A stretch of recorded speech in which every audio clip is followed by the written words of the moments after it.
Regina, you already made a mark in Indian cinema. How getting into this para sports, the kind of love you're showering to the kids, and when they were seeing you, they were like, a mother or daughter or son connection. I can see the love you're giving it. How I just wanted to know the journey, how you got connected with this association or foundation.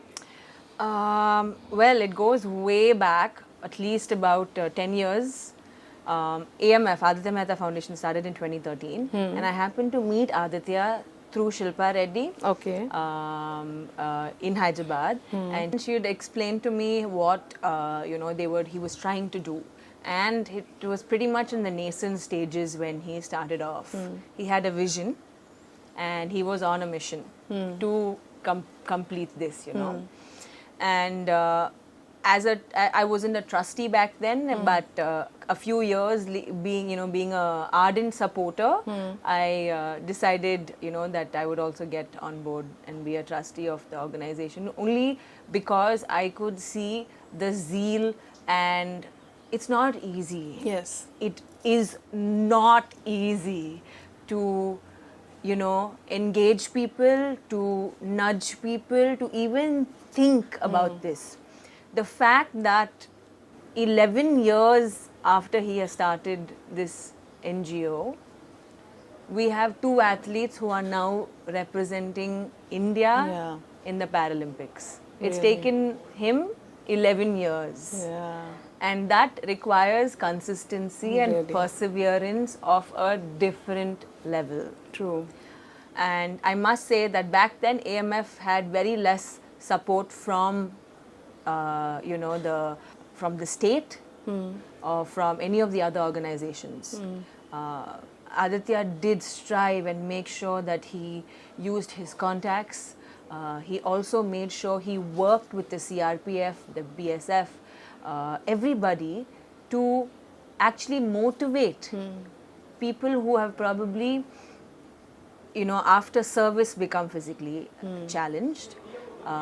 He has worked on that, given them counseling, all of that, to make them become a part of AMF. So he really tried to plan this in many different ways. And for me, I think that's the most important thing. If I have to back someone today with whatever platform I have been given, it's so important for me to know and trust that this person can do what they're saying they will do. Because it's not an easy task. And I'm only absolutely happy, and honestly I have done nothing except just use my platform and use what I have been given to shine some light on them. I'm one way of probably reaching the media, one way of probably putting the word out there, and I'm so glad that Aditya made sure he has tried to use all of this.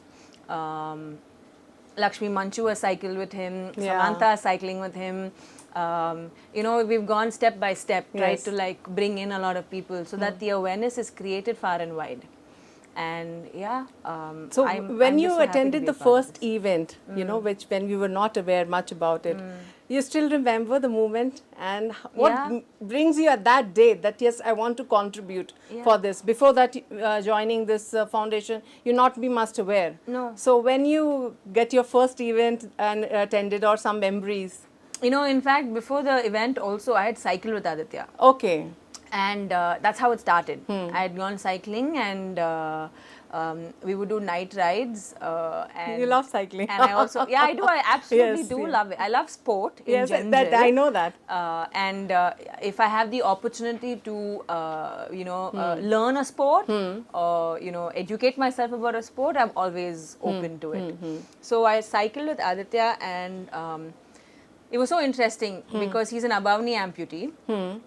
And the energy and the endurance that he had, I didn't have. Okay. And it obviously has nothing to do with the number of limbs you have at the end of the day. It is important how strong you are for your endurance. But it gave me this little push and a jolt saying, you do take yourself for granted many times. And you don't really pay attention to everything that you've been given. And gratitude is something that I would probably not consciously practice back then. I would be grateful, but I would not consciously practice it.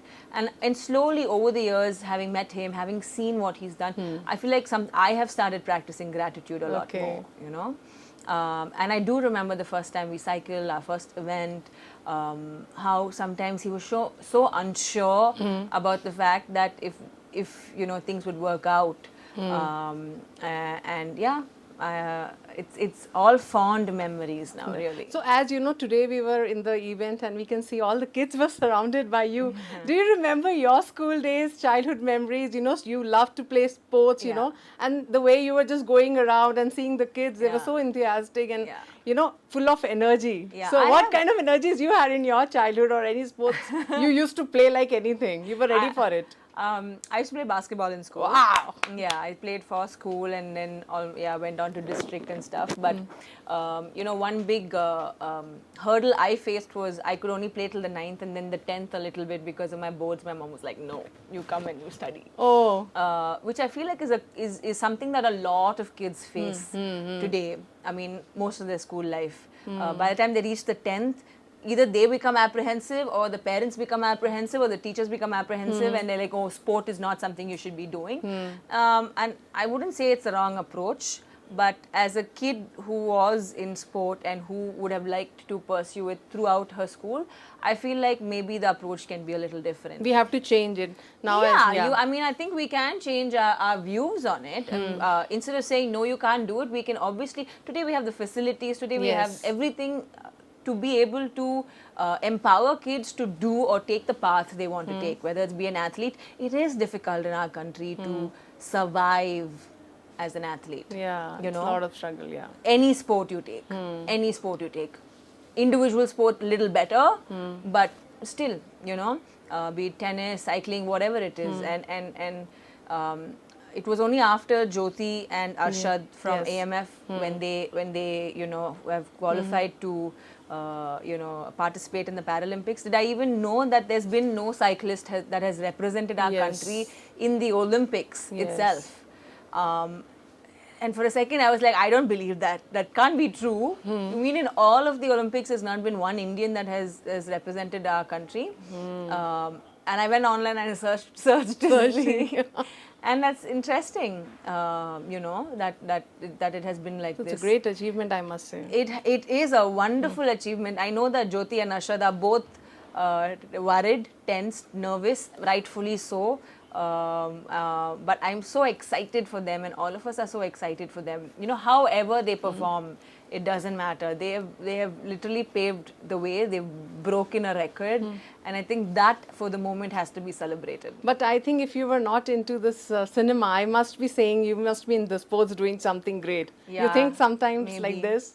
I don't know, great, but I would have probably done something. Sportswoman, Yeah, like into sports. Maybe. No, I actually wanted to do psychology. I've probably been a criminal psychologist. Oh my God, great. Such a beautiful lady and wants to do something different. Okay. Yeah, I liked psychology. It's what I majored in. So what's your like time when you're free? What are kind of sports nowadays you're playing to be in fit? Oh, no, I don't play sport to stay fit. In fact, you need to be fit to play a sport. Wow, okay. It's the other way around. But yes, badminton. I learned a bit of tennis. I swim once in a while. Basketball. Like true. once a week I play basketball now. Like I said, any sport.